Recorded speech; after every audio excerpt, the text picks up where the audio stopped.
आज ज्येष्ठ अमावस्या की सुबह सिर्फ एक धार्मिक तिथि नहीं लेकर आई, बल्कि करोड़ों सुहागिन महिलाओं की आस्था, विश्वास और अखंड सौभाग्य की कामना का सबसे बड़ा पर्व भी साथ लाई है। देश भर में आज वट सावित्री व्रत पूरी श्रद्धा और विधि विधान के साथ रखा जा रहा है। मंदिरों में सुबह से घंटियों की आवाज गूंज रही है, बरगद के पेड़ों के नीचे पूजा की तैयारियां दिखाई दे रही है और महिलाएं 16 श्रृंगार कर अपने पति की लंबी उम्र और सुखी वैवाहिक जीवन की कामना कर रही है।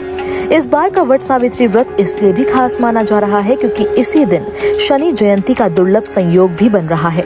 ज्योतिषाचार्यों के मुताबिक इस बार कई शुभ योग एक साथ बन रहे हैं, जिनका प्रभाव व्रत और पूजा के महत्व को और भी बढ़ा रहा है। धार्मिक मान्यताओं के अनुसार ज्येष्ठ माह के कृष्ण पक्ष की अमावस्या तिथि को मनाया जाने वाला ये व्रत विवाहिता महिला के लिए बेहद महत्वपूर्ण माना जाता है। कहा जाता है कि माता सावित्री ने इसी दिन अपने पति सत्यवान के प्राण यमराज से वापस प्राप्त किए थे। तभी से ये व्रत अखंड सौभाग्य और पति की दीर्घायु के प्रतीक के रूप में मनाया जाता है। मान्यता है कि महिलाएं श्रद्धा और नियमों के साथ ये व्रत रखती है, उनके वैवाहिक जीवन में सुख समृद्धि बनी रहती है। 16 मई 2026 यानी शनिवार के दिन वट सावित्री व्रत मनाया जा रहा है। ज्येष्ठ अमावस्या तिथि सुबह 5:11 से शुरू होकर अगले दिन यानी 17 मई को रात 1:30 तक रहेगी। ज्योतिषाचार्यों के अनुसार पूजा का सबसे शुभ समय 7:12 से 8:24 तक रहेगा। इसके अलावा अभिजीत मुहूर्त सुबह 11:50 से दोपहर 12:45 तक रहेगा। वहीं ब्रह्म मुहूर्त सुबह 4:07 से 4:48 तक है।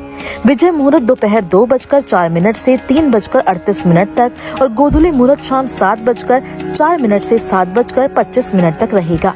इस बार वट सावित्री के दिन शनि जयंती का विशेष संयोग बन रहा है। इसके साथ ही बुधादित्य योग, गजलक्ष्मी योग, नवपंचम योग और विपरीत राजयोग जैसे कई शुभ योग भी बन रहे हैं। धार्मिक दृष्टि से ये बेहद शुभ माना जा रहा है। मान्यता है कि इस दिन विधि पूर्वक पूजा करने से पति की आयु बढ़ती है और परिवार में सुख शांति बनी रहती है। व्रत के नियमों की बात करें तो इस दिन महिलाएं प्रातः स्नान कर साफ और शुभ रंग के वस्त्र धारण करती है। लाल, पीला और गुलाबी रंग को इस दिन विशेष शुभ माना जाता है। कई महिलाएं 16 श्रृंगार भी करती है, जिसमें सिंदूर, चूड़ी, बिंदी, मेहंदी और महावर का खास महत्व होता है। इसके बाद महिलाएं पूजा की थाली सजाकर वट वृक्ष के पास पहुंचती है। पूजा के दौरान धूप, दीप, फूल, रोली, अक्षत